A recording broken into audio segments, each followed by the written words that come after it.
Really thrilled to be here today. I think a lot of what I've heard already really aligns with what I'm excited to share with you a little bit today. Broadly speaking, how AI can sequence the Earth's own genome.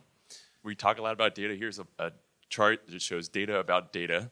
This is something that me, even as a scientist who works with Earth observation data every day, I really struggle to get my head around this. In the last 10 years or so, we've just seen an explosion in the amount of Earth observation data available. In the last 10 years, we've seen about a 7x in the number of Earth observation satellites, from about 160 to over 1,100. But it still feels like the right data is not landing in the right hands in order to make positive decisions about the environment.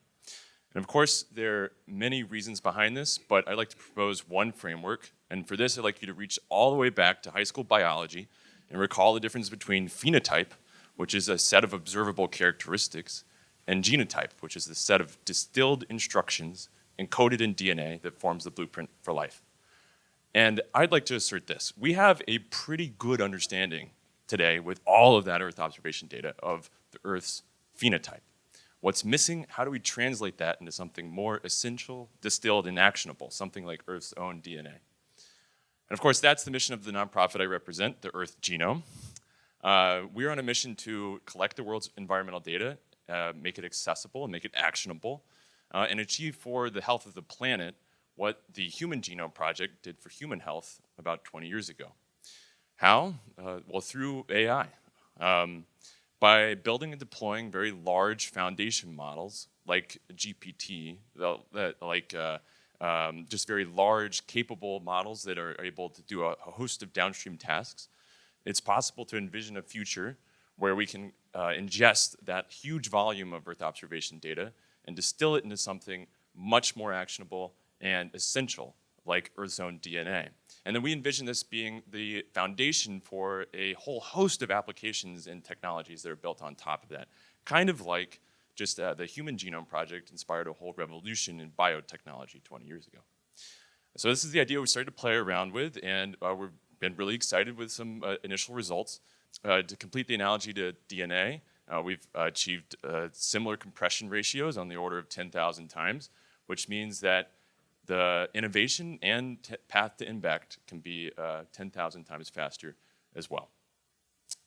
To visualize this, take a look at this map of Alabama. If we reorganize things based off of the planetary DNA, if you will, you see clusters start to emerge. If you zoom in, you see very highly descriptive, informative things grouped together, things like mining or airports, or even poultry operations, all sitting close together. And so the importance here is that we don't need to build new machine learning models every time we want to find something now, right? It's now just as simple as drawing a circle around the appropriate cluster. Of course, DNA on its own isn't useful. You need tools to drive real meaning, and that's something we've been really building out through a tool we call Earth Index, which makes searching the planet just as simple as clicking on a map. Here you see an example of a user looking for illegal gold mining happening in the Amazon.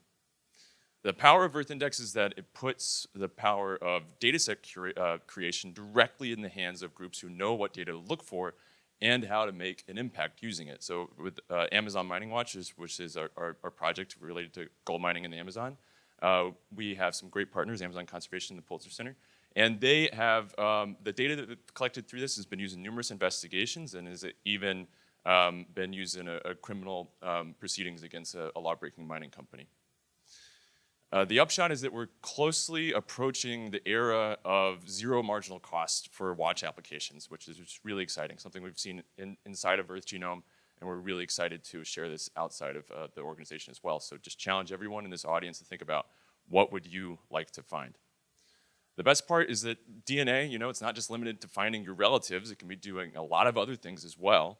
For example, you can think about predicting physical attributes, things like, in our case, looking at things like population density or crop maps, all 10,000 times faster as well.